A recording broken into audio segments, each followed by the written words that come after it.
ஞானானந்தமயம் தெய்வம் நிர்மலஸ்படிகாகிருதியும் ஆதாரம் சர்வ வித்யானாமயகிரீவம் பாஸ்பகே. நமஸ்காரம். நேயர்கள் அனைவருக்கும் அஸ்ட்ரோ கேஎஸ் ஐயங்காரின் பணிவான நமஸ்காரங்கள். அஸ்ட்ரோ டிவி நேயர்களுக்கு அஸ்ட்ரோ கேஎஸ் ஐயங்காரின் பணிவான நமஸ்காரங்கள். வார பலன் 8/1/2024 14/1/2024 வரை உண்டான வாரத்திற்கு எந்தெந்த ராசிக்காரர்களுக்கு என்ன பலன்கள் அப்படின்றத பார்ப்போம். இந்த வாரத்தில் முதல்ல இந்த வாரத்தினுடைய கோல்சாரம் என்ன அப்படின்றத பார்ப்போம். அதற்கு பிறகு இந்த வாரத்தில் வரும் விசேஷ நாட்கள், மூன்றாவதாக இந்த வாரத்தில் எந்தெந்த ராசிக்காரர்களுக்கு சந்திராஷ்டமம் அப்படின்னு பார்ப்போம். காலபுருஷ தத்துவத்தின் முதல் ராசியான மேஷ ராசியில் குரு பகவானும், 6ஆம் இடமான கன்னியில் கேது பகவானும், 8ஆம் இடம்னு சொல்லக்கூடிய விருச்சிகத்தில் சுக்கிரனும், 9ஆம் இடம்னு சொல்லக்கூடிய தனுசுவில் சூரியன், செவ்வாய் மற்றும் புதன், கும்பத்தில் சனி பகவானும், மீனத்தில் ராகு பகவானும் இந்த வாரத்தில் இருக்கா. இந்த வாரத்தில் 8ஆம் தேதி அன்னிக்கே புத பகவான் விருச்சிகத்திலிருந்து தனுசுக்கு போயிடுறார். சந்திர பகவான் அனுஷ நட்சத்திரம் விருச்சிக ராசியிலிருந்து 8ஆம் தேதி ஆரம்பித்து 14ஆம் தேதி ராத்திரி சதய நட்சத்திரம் தாண்டி போகிறார். இதன் மூலியமாக அவர் விருச்சிக ராசியிலிருந்து கும்பராசிக்கு போகிறார், கும்பராசி வரலும் போகிறார். இந்த வாரத்தில் வரக்கூடிய விசேஷ நாட்கள் அப்படின்னு பார்த்தோம்னா 8ஆம் தேதி அன்னிக்கு துவாதசி, அதற்கு பிறகு 9ஆம் தேதி அன்னிக்கு திரையோதசி, அதாவது பிரதோஷ காலம்னு சொல்லுவாள். இந்த துவாதசி அன்னைக்கு 8ஆம் தேதி அன்னைக்கு மகாபெரிவா ஜெயந்தின்னு போட்டிருக்கு. மகாபெரிவாவுடைய அன்னைக்கு ஆராதனைகள் நடக்கும். 9ஆம் தேதி அன்னைக்கு பிரதோஷ காலம் சுக்லபட்சத்திலையும் கிருஷ்ணபட்சத்திலையும் மாதத்துக்கு 2 தரம் வரும். சில பேர்லாம் வேண்டிப்பா இந்த மாதிரி என்னுடைய இந்த காரியங்கள்லாம் நிறைவேறத்துக்காக நான் ஒரு 24 பிரதோஷம் இல்லைன்னா 48 பிரதோஷம் விரதம் இருக்கிறதா வேண்டிப்பா. அவள்லாம் சாயந்தரம் 5:45 6:15 மணி வரலும் உண்டான காலகட்டத்தில் உண்டான தீபாராதனையை சிவன் கோவிலில் பார்த்துட்டு அதற்கு பிறகு பிரதோஷத்தினுடைய விரதத்தை முடிக்கிறது தான் பொதுவாக பண்ணுறது. பொதுவாகவே இந்த பிரதோஷம் வேண்டிக்கிறது என்னென்னா, கஷ்டங்கள் போகிறதுக்கும், குழந்தை பிராப்தி ஏற்படுறதுக்கும், மிகுந்த பிரச்சனைகள் இருக்கிறதுக்கும், திருமணம் ஆகாதவர்களுக்கும், திருமணம் ஆன தம்பதியினருக்கும் பிரச்சனைகளுக்கும், திருமணம் ஆகாதவர்கள் அவர்களுக்கு உண்டான தோஷங்களை தீர்ப்பதற்கும் இந்த பிரதோஷ கால விரதம் இருக்கா. பொதுவாகவே பார்த்தோம்னா பிரதோஷ காலம்ன்றது சிவன் கோயிலில் மிகவும் ஏற்றமான விசேஷம். அதற்கு பிறகு 9ஆம் தேதிக்கு அப்புறம் 10ஆம் தேதி அன்றைக்கி பார்த்தோம்னா மார்கழி மூலம், அதாவது ஹனுமத் ஜெயந்தி அப்படின்னு சொல்லக்கூடியது. மார்கழி மூலம், மார்கழி மாதம் மூல நட்சத்திரம் ஆஞ்சநேயனுடைய பிறந்த தினமாக கொண்டாடப்படுறது. அதனால் ஹனுமத் ஜெயந்தி. இப்போ சனி பயிற்சி எல்லாம் வேறு ஆயிருக்கு. சனி பகவானை கட்டியவர் அப்படின்னு சொல்லக்கூடியவர் ஆஞ்சநேய பெருமான். அதனால் ஆஞ்சநேய ஜெயந்தி ரொம்பவும் விசேஷம். 11ஆம் தேதி அமாவாசை தினம் அன்றைக்கி முன்னோர்களுக்கு திதி கொடுக்க வேண்டியது, இதெல்லாம் பண்ண வேண்டியது. அதாவது பேரண்ட்ஸ் இல்லாதவா, தாய் தந்தையர் இல்லாதவா முன்னோர்களுக்கு திதி கொடுக்க வேண்டிய நாள் மார்கழியில் வர்ற அமாவாசை.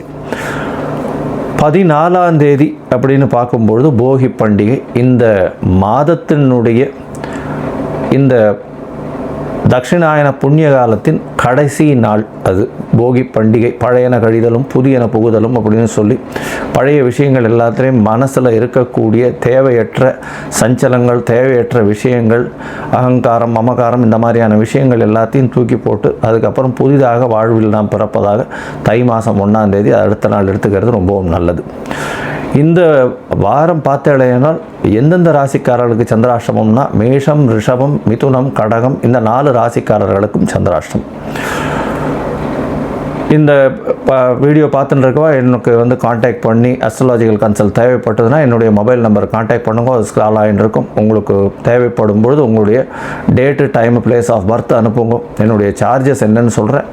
அதற்கு பிறகு உங்களுக்கு PDF போட்டு டைம் கரெக்ஷன்ஸ், டேட் கரெக்ஷன், இல்லைன்னா சந்தி இருக்கா அப்படின்றத பார்த்துட்டு அந்த சந்தி பார்த்து டிசைட் பண்ணி எந்த நட்சத்திர பாதத்தில் வரீங்க அப்படின்றத டிசைட் பண்ணிவிட்டு அதற்கப்புறம் இன்றைய கோல்சாரம் எப்படி இருக்குது, உங்களுக்கு தசாபுக்தி அந்தரம் சூக்ஷ்மம் எப்படி இருக்குது, இன்றைய கோல்சார காலகட்டங்கள் எப்படி இருக்குது அப்படின்றதையும் பார்த்து உங்களுக்கு உண்டான பரிகாரம் என்ன அப்படின்றதையும் சொல்கிறேன்.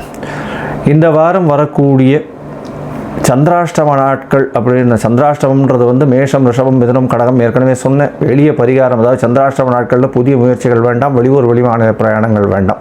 ஒருவேளை பண்ண வேண்டிய அதாவது நிர்பந்தத்தில் இருந்தீர்களே ஆனால், கட்டாயத்தில் இருந்தீர்களே ஆனால், சந்திரனுக்கு உண்டான எளிய பரிகாரம் அப்படின்னு சொல்லக்கூடிய அகத்திக்கீரை கட்டு அருகில் இருக்கக்கூடிய கோசாலைக்கு வாங்கி கொடுங்க. ஏன்னா துவாதசியும் வருது 8ஆம் தேதி, அதனால் கோசாலைக்கு வாங்கி கொடுங்க.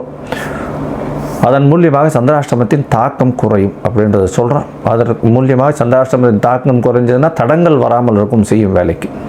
சரி, இப்போது இந்த வாரம் 8/1 14/1 வரை உண்டான நாட்களுக்கு மேஷம் முதல் மீனம் வரை எப்படி இருக்குது ஒரு ராசியான்னு பார்க்கலாம். துலாம், சித்திரை, சுவாதி, விசாகம் இந்த 3 நட்சத்திரம் 9 பாதங்களை கொண்ட ராசி. ராசியின் அதிபதி சுக்கிர பகவான் ராசிக்கு 2ஆம் இடத்துல தனஸ்தானத்தில் இருக்கிறது ரொம்பவும் விசேஷம்.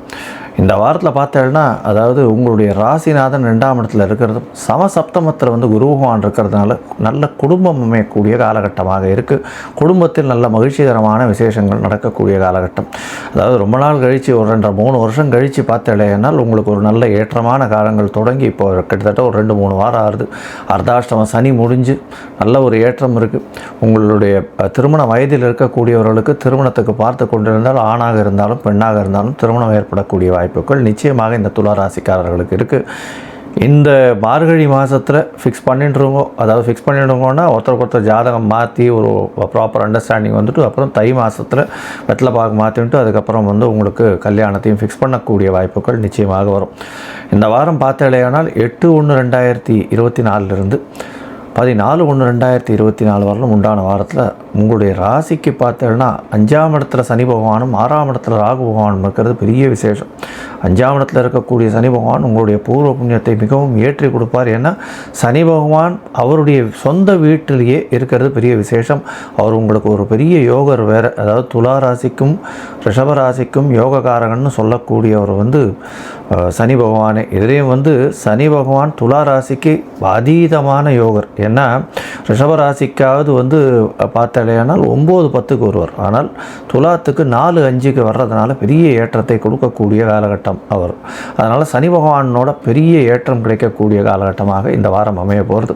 இந்த வாரத்தில் பார்த்தாலேயானால் சந்திர பகவான் உங்களுடைய ராசிக்கு, அதாவது 9ஆம் அதிபதி அப்படின்னு சொல்லக்கூடியவர், அதாவது 10ஆம் அதிபதி அப்படின்னு சொல்லக்கூடிய சந்திர பகவான் உங்களுடைய ராசிக்கு பார்த்தாலேயானால் 2ஆம் இடத்துல இந்த வாரத்தை ஆரம்பிக்கிறார். அதாவது 8/1/2023 9/1/2024 வரணும். அதாவது 8/1/2024 9/1/2024 மாலை வரலும் பார்த்தேன்னா ஒரு 7:30-7:45 மணி வரலும் பார்த்தேனால் சந்திர பகவான் உடைய ராசிக்கு 2ஆம் இடத்துல இருக்கார்.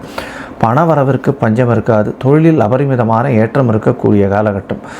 இந்த வாரத்தில் பார்த்தடையானால் உங்களுடைய ராசிக்கு 3ஆம் இடத்துக்கு சந்திர பகவான் போகிறார். அது வந்து 9ஆம் தேதி சாயந்தரம், அதாவது ராத்திரி ஒரு 7:45 8 மணியிலிருந்து 12ஆம் தேதி அதிகாலை ஒரு 1 மணி வரலும் வந்து 3ஆம் இடத்துல இருக்கார். உங்களுடைய முயற்சிகள் அனைத்தும் வெற்றி வரும்.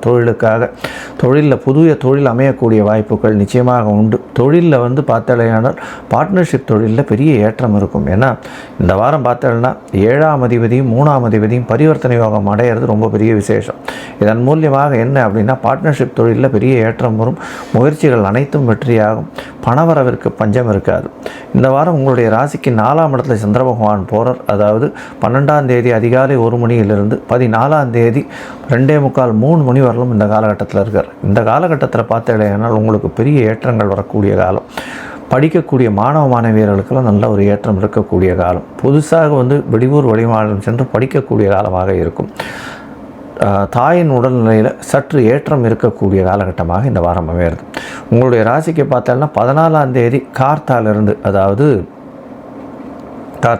கார்த்தால ஒரு 5:30 மணியிலிருந்து, அதாவது 2:30-3 மணியிலிருந்து 16ஆம் தேதி கார்த்தால ஒரு 5:30 மணி வரலும் இருக்கக்கூடிய காலகட்டத்தில் உங்களுடைய ராசிக்கு 5ஆம் இடத்துல சந்திர பகவான் சனி பகவானோட சேர்ந்திருக்கார்.